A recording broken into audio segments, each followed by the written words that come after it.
अस्सलामु अलैकुम वरहमतुल्लाहि वबरकातुहू। इन्नल हम्दुलिल्लाह नहमदुहू व नस्तईनुहु व नस्तगफिरुहु व नऊज़ु बिल्लाहि मिन शुरूरि अनफुसिना व मिन सय्यिआति अअमालिना। मन यहदिहिल्लाहु फला मुदिल्ल लहु व मन युद्लिल फला हादिय लहु। वअशहदु अन ला इलाहा इल्लल्लाह वहदहु ला शरीक लहु व अशहदु अन्न मुहम्मदन अब्दुहु व रसूलुहु। या अय्युहल्लज़ीना आमनुत्तक़ुल्लाह हक़्क़ तुक़ातिही व ला तमूतुन्न इल्ला व अंतुम मुस्लिमून। या अय्युहन्नासुत्तक़ू रब्बकुमुल्लज़ी ख़लक़कुम मिन नफ्सिन वाहिदतिन व ख़लक़ मिन्हा ज़ौजहा वबस्स मिन्हुमा रिजालन कसीरन व निसाअ वत्तक़ुल्लाह अल्लज़ी तसाअलून बिही वल अर्हाम इन्नल्लाह कान अलैकुम रक़ीबा। या अय्युहल्लज़ीना आमनुत्तक़ुल्लाह व क़ूलू क़ौलन सदीदा युस्लिह लकुम अअमालकुम व यग़फिर लकुम ज़ुनूबकुम वमन युतिइल्लाह व रसूलहु फ़क़द फ़ाज़ फ़ौज़न अज़ीमा। अम्मा बअद फ़इन्न खैरल हदीस किताबुल्लाह व खैरल हदी हदी मुहम्मदिन सल्लल्लाहु अलैहि वसल्लम व शर्रल उमूरि मुहदसातुहा व कुल्ल मुहदसतिन बिदअह व कुल्ल बिदअतिन ज़लाला व कुल्ल ज़लालतिन फिन्नार। अऊज़ु बिल्लाहि मिनश शैतानिर रजीम। बिस्मिल्लाहिर रहमानिर रहीम। कुंतुम खैरा उम्मतिन उखरिजत लिन्नासि तअमुरूना बिल मअरूफ व तनहौना अनिल मुनकर। अल्लाह रब्बुल आलमीन अहकमुल हाकिमीन हम्द व सना और जनाब मुहम्मदुर रसूलुल्लाह सल्लल्लाहु अलैहि वसल्लम बानी दुरूद व सलाम नबाद ज़मा मुअज़्ज़ज़ व मुहतरम अल्लाह रब्बुल आलमीन एहसान दे, अल्लाह रब्बुल आलमीन फजल दे। रब्बुल आलमीन बदुमरा पुन फितन दौर की मुंतखबल दीन द ज़िक्र द पारा दखबल दीन द तबलीग द पारा जुमात के राजम करो और मुंतई दासी मौक़े मुहैया कर पागे की मुंद उलमा व बयानात और अक़बल ईमान पागे बांध ताज़ा करो। ज़मान मुहतरमो बाज़ी कमी आयात स्तास हुज़ूर की उलस्तो पदी कि अल्लाह रब्बुल आलमीन यो खा अमर तरफ ता इशारा करी चाहा दावत इल्लाह दे ज़का चिकम यो इंसान द अल्लाह रब्बुल आलमीन तरफ ता खलक रा बली द अल्लाह रब्बुल आलमीन तरफ ता खल्क़ ला दावत वर कई। मतलब इस शे दे हर यो इंसान मुंज़ुम कई, हर यो इंसान रोज़ो निसी, हर यो इंसान ज़कात उम्र कई, हर यो इंसान हज हम कई। लेकिन दनी टूल खल्क़ो अमाल हगर द चाद रसूलुल्लाह सल्लल्लाहु अलैहि वसल्लम दरानी गले शवे दीन दागे द खुदरे शवे द शरीयत मुवाफिक भी और बाज़ खल्क़ो दागे द मुवाफिक नबी। ज़मा मुहतरम अल्लाह रब्बुल आलमीन चिकल दा मखज़ मका पैदा करला और आदम अलैहिस्सलातु वस्सलाम दुनिया तरावले गलो नो द आदम अलैहिस्सलातु वस्सलाम नवाला तर जनाब नूह अलैहिस्सलातु वस्सलाम पूरे अल्लाह रब्बुल आलमीन इस किस्म द दावत नो करे वाले ज़का che हर यो इंसान मुसलमान हो, हर यो इंसान द रसूलुल्लाह सल्लल्लाहु अलैहि वसल्लम चिकम वक्त के आदम अलैहिस्सलाम हो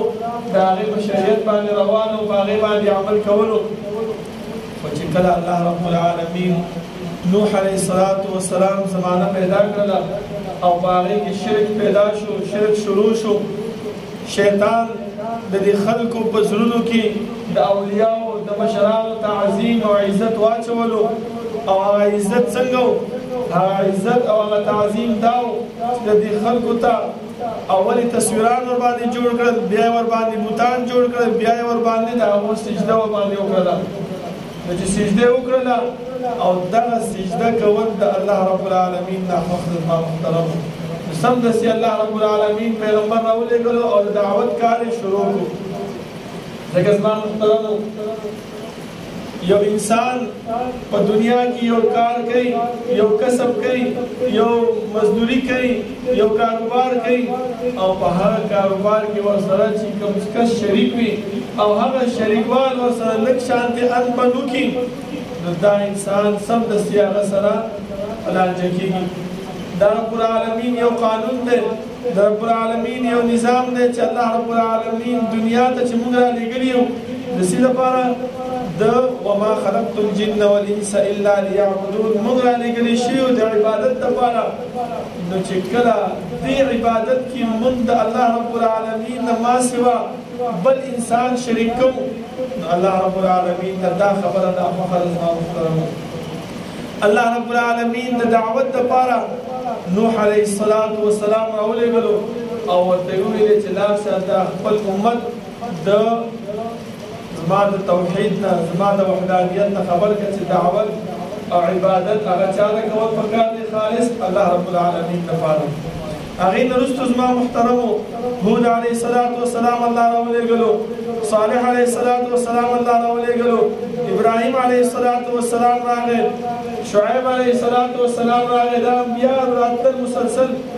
خو آخره کې زمون خوب نبی صلی الله علیه وسلم هم الله رب العالمین دنیا ته راولېږلو. ډیوټي څه شی وه؟ ډیوټي دا وه چې دا خلک د تیارو نه راوباسي او رڼا ته راننباسي. ځکه الله رب العالمین دا خبره نه غواړي چې دا انسان په خپل لاس باندې جوړ کړی دی او بیا دا راواخلي او اور کې واچوي وسوځي. یعنې الله رب العالمین ته څه ضرورت و چې زمونږ د کامیابۍ دپاره زمونږ د فلاح دپاره زمونږ د نجات دپاره انبیا یې رالېږل. مونږ ته دا دعوت راکوو چې امته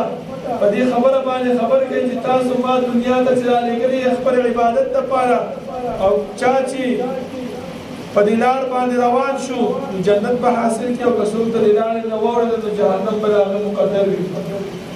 دا د الله رب العالمین څه ضرورت و خو الله رب العالمین دا خبره نه غوښتله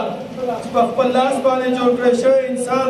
هغه راوالي او اور ته واچوي. د اور نه بچ کړي زما محترم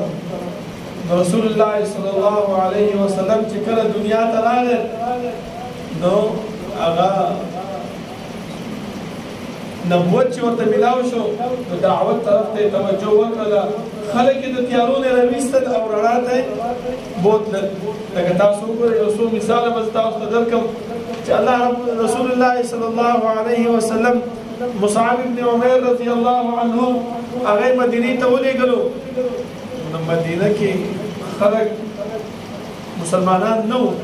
بلکې د مصعب بن عمیر رضی الله عنه په دعوت باندې هغه مسلمانان شو. هغه دعوت څنګه ورکړو دا یو طریقه هم زده کوي چې کله موږ خلک د الله رب العالمین دین ته راغواړو تاسو ته به خلک بدرد هم وایي کنځل به هم کوي سپکې سپورې به هم وایي او دا به هم درته وایي چې یاره دا چې کوم دی نو خپل مسلک طرف ته خپل مذهب طرف ته دعوت ورکوي پته نه لګي دا خبره به صحیح وي او که غلط وي. نه د مصعب بن عمیر رضی الله عنه هغه طریقه زده کوي چې ګوره کوم خلک چې موږ سره ملګري دي هماغه خپلو خلکو کې چې کوم دی نه دعوت شروع کړي خامخا خلک به راځي او تاسو سره به کښېني.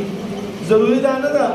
چې موږ د دې ځای نه جومات وباسو سیروزه چیلې نه او لاړ شو د احادیثو په جومات کې ډېره شو. نه موږ ته پکار دی چې موږ د احنافو جومات ته لاړ شو د نورو خلکو جوماتونو ته لاړ شو او خلکو ته دعوت نه ورکړو بلکې د لمانځه نه بعد دا چې کوم ملګري موږ ناست یو دا یې خپل منځ کې تذکره شروع کړي دعوت دې شروع کړي یو بل ته. ځکه مصعب بن عمیر رضی الله عنه چې کله دعوت کولو او د مدینې هغه سرداران اسید رضی الله عنه د هغې په باغ کې ناستو دا باغ خپل تره زامن دي هغه ورته چې اوسه دا کس څه دعوت کې زموږ دا واړه مشران دا یې راغونډ کړي دي او د سمې لارې نه یې واړول. هغه چې ورغی دلته چې کوم کس مصعب بن عمیر رضی الله عنه مدینې ته راوستی و هغه مصعب بن عمیر رضی الله عنه ته وایي چې دا کس چې را روان دی دا د مدینې سردار دی او دا چې ایمان راوړي داسې وګڼه چې ټول مدینې والا ایمان راوړي. هغه ټیک د پرې چې راشي چې راغی بدره دې شروع کړل تیزی خبرې شروع کړلې چې دا زمونږ کشران ګمراه کړل زمونږ کشران یې سمې لارې نه واړول وګورئ د مصعب بن عمیر رضی الله عنه طریقه زده کړئ زما محترمو هغه ورته په نیغ نه شو هغه ورته بد رد ونه ویلې بلکې څه ورته وویل دغه خبره یې ورته وکړه چې مشره زه یو خبره کوم زما دا خبره ته واوره که چېرته خوښه دې شوه او ښه وه او سمه وه نو ویې منه او که نه وه نو بس په مخ ستا خپله لاره زما خپله لاره الله رب العالمین په قرآن کریم کې او د رسول الله صلی الله علیه وسلم په طریقو کې دومره برکت اچولی دی مصعب بن عمیر رضی الله عنه قرآن کریم شروع کو هغې باندې دومره اثر وکړو چې ورته وویلې چې دې دین ته د ننوتو دپاره طریقه راته وښایه هغه ورته چې غسل وکړه او بیا کلمه ووایه هغه چې غسل وکړو کلمه وویل چې واپس لاړو هغه تره زوی ورته وویلې چې ته خو چې څنګه دیز نه تللی وې کوم مخ باندې هغه مخ باندې واپس راغلی تا کې تغییر راغلی دی هغه ویل او ما ورته خبرې وکړلې هغه زما خبره ونه منه اوس ګوره د دې خپل منځ کې الله رب العالمین دومره فقاهت ورکړی دی چې خپل منځ کې یو بل دا نه وي چې او داسې وشو هغسې وشو او ده ماته دا قرآن بیان کړو دا هغه ویل که چېرته دا خبرې ورته وکړم دا ماته رانیر نه شي او ته ما ورته خبرې وکړلې زما خبرې ونه منه ته ورشه ته ورته ووایه که ستا خبره ومني هغه چې راپسې راغی دغه کس ورته بیا وویل چې دا بل مشر دی که ده هم ایمان راوړو نو داسې وګڼه چې مدینه ټوله مسلمانه شوه مصعب بن عمیر رضی الله عنه هغه شانتې خبره ورته وکړله او قرآن کریم ورته بیان کړو هغه ایمان راوړو نو الله رب العالمین د هغوی په وجه باندې او په دې دعوت باندې الله رب العالمین څه وکړ ټوله مدینه مسلمانه کړه کال بعد مصعب بن عمیر رضی الله عنه رسول الله صلی الله علیه وسلم خواله راغی ورته وویل چې د الله رسوله ما اویا کورونه یا اویا خاندانونه هغه مسلمان کړي دي د الله رسول صلی الله علیه وسلم ډېر خوشحاله شو زما محترمو دا په څه وجه باندې دا په دې دعوت باندې ډېر خلک داسې دي مونږ چې سوکلو ته تللي یو هلته سوکلو کې ډېر خلک بار بار ما نه همدغه تپوس کوي چې یاره تا دې حدیثې ما ورته دا یاره تاسو لمونځ کوئ او موږ هم لمونځ کوو تاسو دا رفلیدین کوئ ملا ودرېږئ امین وایئ او موږ نه وایو دا ستاسو لمونځ دی که زمونږ ما ورته ویلې ملګری که زه اوس جواب درکړم نو ته به دا په ذهن کې به دې راشي چې یاره دا خپل دې اهل حدیثتوب طرف ته ما رابلې دې طرف ته ما دعوت راکوي نو ما ورته څه ویلې ما ورته دغه وویل چې ګوره ستاسو جومات کې امام شته وایي او مفتي صاحب شته وایي او ما درس درکوي وایي او ما د هغه نه دا تپوس وکړه چې یاره موږ هم مسلمانان دي دا خلک هم مسلمانان دي موږ هم کلمه ویلې دوی هم ویلې ده موږ هم لمونځ کوو دوی هم لمونځ کوي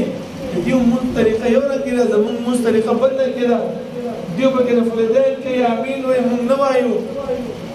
څه وجه ده کوم لمونځ صحیح دی که هغه صحیح وي چې هغې طرف ته لاړ شو که زموږ صحیح چې هغو ته وایي چې زموږ طرف ته راشئ چې کله دا خبره ورته وکړم چې بله بیا لاړ د هغه نه تپوس وکړم هغه بیا ما ته دا وایي چې یاره زما استاد نه جوړېږي زما استاد نه جوړېږي ولې چې هلته مذهب زمونږ چې کوم دی نو دې طرف ته مبتلا نه دی نو دې وجې نه زما محترمو دا خلک اوس هم وږي دي څه شي ته دعوت طرف ته د الله رب العالمین طرف ته چې څوک موږ ته دعوت راکړي او موږ دغه وکړو ځکه دا مشران زمونږ چې دي علما کرام زمونږ چې دي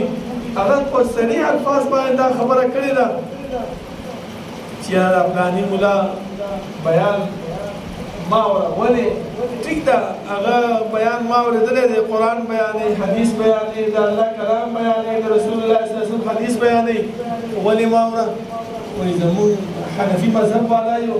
او د حنفي مذهب کې دغه خبرې نشته دی ځکه یې ما اوره وایي د مذهب حنفي دی تا وباسي یا دا صریح سره وایي چې امین بالجهر ویل دا هم صحیح ثابت دي د سنت رسول الله صلی الله علیه وسلم نه دا قرائت خلف الامام دا هم ثابت دي رفع الیدین هم ثابت دي خو مجبور ده څه نه یو خپل مذهب دی زموږ مذهب کې نشته زما محترم دا مونږ خلک چې یو دې دعوت طرف ته محتاج یو دې دعوت طرف ته مونږ تږي ناست یو چې څوک راشي او مونږ دعوت راکړي او الحمدلله ثم الحمدلله زموږ والد محترم په سرپرستۍ کې دغه د دعوت کار شیخ صاحب روان کړی دی هر چهارشنبه جمعې په شپه باندې دلته علما کرام راځي او هغه بیانونه کوي دین طرف ته خلق رابلی او بیا دا دین چې څنګه رسول الله صلی الله علیه وسلم حجۃ الوداع په موقع باندې فرمایلو چې ما تاسو ته دین درو رسولو صحابه کرام ویل چې او ان الله رسول الله لکه څنګه چې الله رب العالمین تا ته دعوت او د کار سپارلو هغه تا کما حقه هغه شان را رسولې رسول الله صلی الله علیه وسلم انت خبر وکړه چې الله ته گواه اوسه په دې باندې درې ځلې دا ویلې او یو خبره پر وکړه زما محترم هغه څه شو هغه دا ویلې چې فليبلغ الشاهد الغائب دا کوم حاضر خلک چې ناس دي دا هغه غائب ته چې دینو دا زما دین دا زما شریعت دا زما احکامات اوامر نواهی داغه ته ورسوي اوس چې دلته موږ راغلي یو دا زموږ باندې لازمه ده دا زموږ باندې فرض دي زما محترمو چې کومې خبرې موږ واورېدې دلته کوم عالم راځي کوم مفتي صاحب راځي کوم شیخ صاحب راځي او هغه موږ ته بیان کوي کم از کم چې یو کس ته هم هغه موږ بیان کو نو موږ ته به الله رب العالمین ډېر فایده او ډېر اجر راکړي لکه تاسو وګورئ زما محترمو رسول الله صلی الله علیه وسلم چې کله د بدر په موقع باندې هغه کفار رانل او اعلان یې وکړو چې زموږ مقابله کوونکي څوک شته رسول الله صلی الله علیه وسلم درې کسان انصار راویستل هغه ورته وویل زموږ تاسو سره کار نشته موږ مقابلې ته راغلي یو زموږ خپل خلکو له چې هغه مکه پرېښې ده دلته تاسو له پناه ورکړې ده رسول الله صلی الله علیه وسلم ابو عبیده رضی الله عنه حمزه رضی الله عنه او علی رضی الله عنه هغه مقابلې ته راویستل او اولنې خبرې ورته دا وکړه چې اول به تاسو څه ورته وایئ دعوت الى الله ورکوئ چې الله رب العالمین ته راوبلئ ولې موږ جنګ د الله نه یو رالېږلي موږ الله دعوت ته رالېږو چې دعوت نه مني بیا ورسره جنګ وکړو د مقابلې وخت دی زما محترمو د جنګ وخت دی توره یې نیولې ده مرګ ته ولاړ دی خو بیا هم د رسول الله صلی الله علیه وسلم خبره ته لبیک وایي او دعوت هغه ته پیش کوي دغه شان زما محترمو د خیبر په موقع باندې رسول الله صلی الله علیه وسلم علی رضی الله عنه ته وفرمایل که ستا په وجه باندې الله رب العالمین یو کس له هدایت ورکړو خیر لک من حمور النعم دا د سرو خانو د زیات بهتر ستا دپاره دا وګوره دغه دعوت زما محترمو دغه الله رب العالمین او پیغمبر چې موږ رالېږلي یو څه دپاره دې دعوت دپاره اوس چې کوم خلکو دا دین زده کړی دی دا د الله رب العالمین شریعت زده کړی دی د رسول الله صلی الله علیه وسلم اوامر او نواهی زده کړي دي دې دپاره دا پکار دی چې خلک راوبلي خلکو ته دعوت ورکړي خلک د منکرانو نه منې کړي او د معروف طرف ته خلکو ته دعوت ورکړي زما محترم و دا منکر منع کول دا نه چې یو انسان کار کوي او تو د سمدستي وایي چې لکه مه کوه دا کار داسې نه دی پکار هغه نور هم په تیش کې راځي هغه نور هم په دغه کې راځي زمانه نه معلوم در سره لکه الله رب العالمین فرمایي چې اے مؤمنانو تاسو دې کافرو ته د دې الهو په باره کې بد رد مه وایئ ولا تسبوا الذين يدعون من دون الله فيسبوا الله عدوا بغیر علم دیو الله رب العالمین ته بد رد وایي دغه ټیم کې بیا دا انسان ستا خبره نه مني بل ته خبره نوټ کا غلې غوندې هغه وغواړه وروره دا پلاني چې پرون دا کار کړی دا د شریعت خلاف کار دی دا صحیح نه ده الله موږ هم هدایت راکړي تا ته هم الله هدایت درکړي دا کار مه کوه دا یو غلې غوندې دعوت دی زما محترمو او یا داسې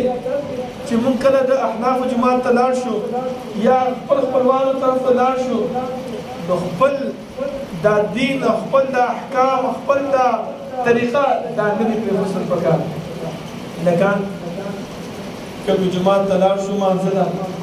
داسې نه دي پکار چې دا ټول خلک چې دی نو امین نه وایي تم مه وایه یا دا ټول خلک چې کله مسیله لاس نه کړي تم لاندې لاس کېدو یا دا خلک باید څه وایي یا دا خلک باید خبرې وکړي نه بلکې زموږ والد محترم فرمایي چې په خپل دین باندې عمل کول دا یو خاموش دعوت دی څنګه خاموش دعوت دی زما محترم هغه سړی به وګوري چې وګوره دومره ډېرو خلکو کې دا خلک نه کوي او دا یو لګیا دی فکر پته دا لګي چې داسې شی دی حق دین دی داسې شی دی حق مسلک دی حقه طریقه ده چې دا خلک په هغې باندې څه روان دي پکار دا دی زما محترمو چې موږ کومې خبرې دلته زده کړي دي کوم طریقه موږ دلته زده کړې ده چې هغه طریقه او هغه دین هغه موږ پرېږدلو بلکې دا خپله هم په هغې باندې عمل وکړو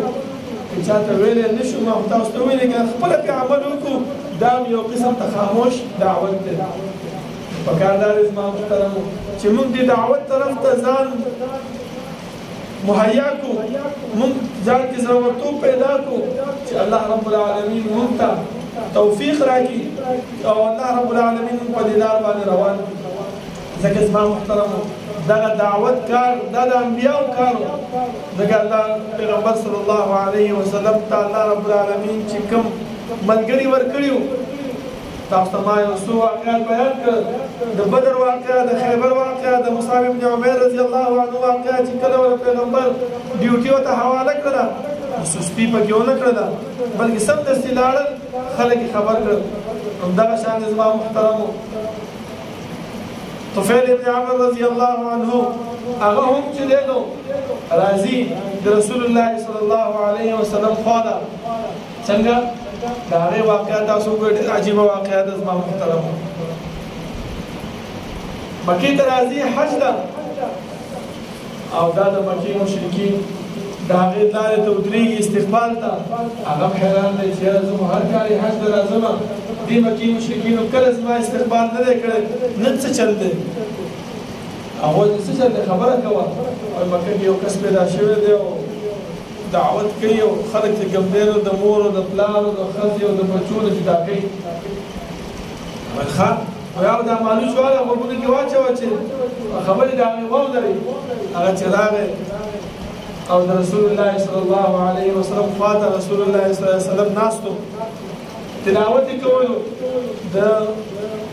دا طفیل رضی الله عنه پر ځان سره دا خبره کوي چې یاره ته خو سردار یې ته خو مشر یې ته خو چې کوم دی نو د خلکو منځ کې فیصلې کوې جرګمار سړی ته داسې غلط کار کوې چې غوږونو کې دې مالوچ منډلې دا څنګه کېدی چې نه دی که دا مالوچ هغه چې کله دا مالوچ ګورئ الله رب العالمین د انسان نیت چې صفا وي د انسان زړه کې چې للهیت وي اخلاص وي الله رب العالمین لازما هغه ته خپل دین خپل شریعت خپل احکامات هغه په هغې باندې لاګو کوي